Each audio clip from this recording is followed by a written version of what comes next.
think for innovation, the critical starting point is understanding the customer differently from the way we have before, because we're trying to do something different by its nature. That means getting a more in-depth understanding than we had before. It's very easy to collect data about customers and information. The problem with that is your competitors do the same thing. So a unique type of understanding is when you really get into understanding the customer's world and understanding what I call soft insights.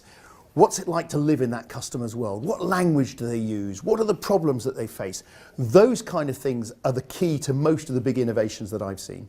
Simple, silly thing, isn't it? It's a silly little idea. But I tell you what, if I had a franchise to sell 1/3 of all of the socks in Marks and Spencer's at the moment, I would not be here this morning. I would be on my yacht in the Mediterranean at the moment, because that is a big business.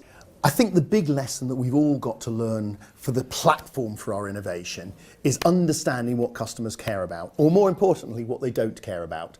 And what they don't care about is our product and our service. What they care about is what it does for them. The benefit, if you like. What's the benefit to the customer of us being brilliant?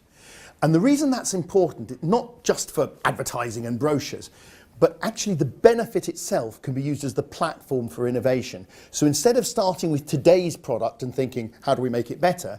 You start in the world of the customer with what benefit are we trying to achieve for our customer, and use that as the basis for then rethinking what we do in product and in service and in customer engagement as well. Innovation is about doing something different. So what are we all going to do differently if we really want to steal a march on the competition, if we want to get that added value? And it starts off with changing the way we look at customers, how we turn that into a customer promise, and only then thinking about the products and services and engagements. Why do I have the title of Master Thief? That came about really, I think, from the reputation I've got for stealing ideas from one place to another. When we put beds into aeroplanes at British Airways, for example, we went to a yacht designer. Why? Because airline seat manufacturers knew too much almost about the constraints around seating.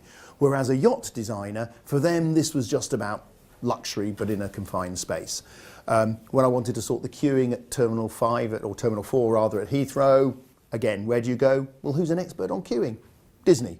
Bring them in, let them have a look and see how they can help us. So yeah, I got the title of Master Thief just because I guess I've never had an original thought in my life. I just steal ideas from everybody else.